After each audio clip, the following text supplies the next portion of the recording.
Welcome to our YouTube channel. Today we will study about nucleus. Yeah, it is chapter 8 of 11th class biology. Cell the unit of life. इसके अंदर आप लोग nucleus के बारे में पढ़ेंगे। ये न्यूक्लियस का स्ट्रक्चर है, ये देख रहे हैं, ये न्यूक्लियस का स्ट्रक्चर है। ये नॉर्मली ओनली वन न्यूक्लियस पर सेल, एक सेल में एक ही न्यूक्लियस होता है नॉर्मली। लेकिन कुछ में जैसे except RBC, red blood cells of mammals, इसमें न्यूक्लियस नहीं होते हैं। एंड सीप ट्यूब जो है, सीप ट्यूब वैस्कुलर प्लांट्स में, उसमें न्यूक्लियस नहीं होते हैं क्योंकि इनका काम ट्रांसपोर्टेशन का है। आरबीसी का ऑक्सीजन मटेरियल जो है, ऑक्सीजन को लेना है और कार्बन डाइऑक्साइड को कैरी करके लाना है वापस। उसी तरह ये सीप ट्यूब का भी है, ये कंडक्टिंग टिश्यू है उसमें।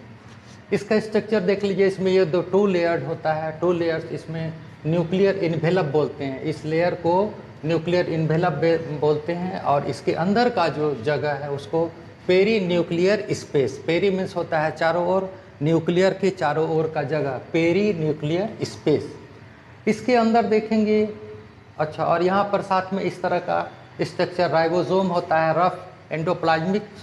रफ एंडोप्लाज्मिक रेटिकुलम इसके साथ न्यूक्लियस के साथ जुड़ा रहता है।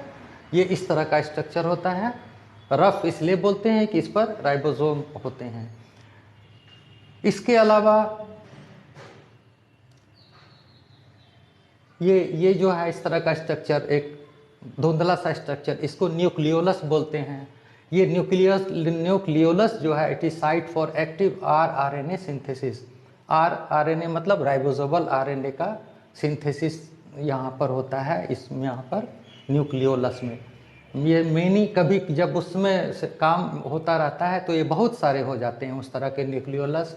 And large nucleolus during protein synthesis, protein synthesis के समय न्यूक्लियोलस का नंबर बढ़ जाता है और साइज लार्ज हो जाता है।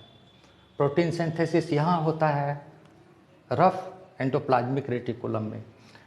इसके अंदर जो सारा चीज़ है इसको न्यूक्लियोप्लाज्म बोलते हैं। All material inside the nucleus, nucleus के अंदर जो भी मटेरियल है उसको न्यूक्लियोप्लाज्म बोलते हैं।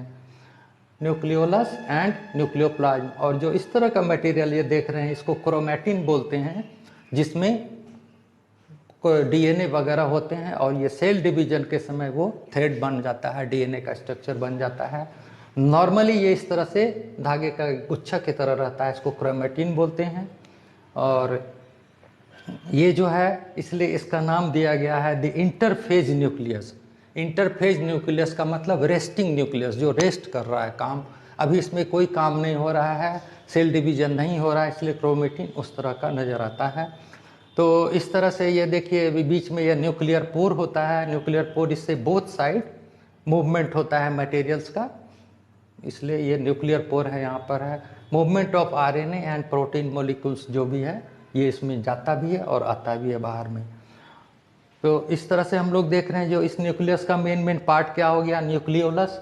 इसका पार्ट एक न्यूक्लियोलस ये हो गया, और न्यूक्लियर मैट्रिक्स या न्यूक्लियोप्लाज्म, इसको जो है न्यूक्लियर मैट्रिक्स या न्यूक्लियोप्लाज्म बोलते हैं। इसके अंदर जो मटेरियल है, प्लस ये क्रोमैटिन है। ये क्रोमैटिन यहाँ पर देख रहे हैं, जो क्रोमैटिन जो है ये क्या है, न्यूक्लियो प्रोटीन फाइबर है। न्यूक्लियो प्रोटीन, न्यूक्लिक एसिड और प्रोटीन का फाइबर है। ये लूज एंड इनडिस्टिंक्ट फाइबर, ये ढीला रहता है और अस्पष्ट रहता है, नॉट क्लियर। इनडिस्टिंक्ट मतलब नॉट क्लियर।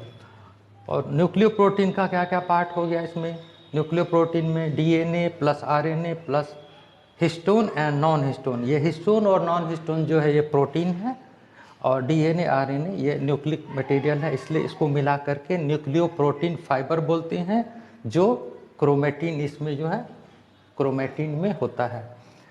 तो इस तरह से ये स्ट्रक्चर आपका। और इधर ये कहाँ पर है, ये सेल के अंदर है, तो इसके बाहर क्या होगा, ये साइटोप्लाज्म होगा। तो इस तरह से ये न्यूक्लियस का स्ट्रक्चर हम लोग समझ लिए। और अब तक जो लोग हमारे चैनल को सब्सक्राइब नहीं किए हैं, प्लीज़ सब्सक्राइब कीजिए, उसको कमेंट कीजिए, ताकि हम आपके लिए लगातार वीडियोज़ भेजते रहें। Okay, thank you for watching our videos.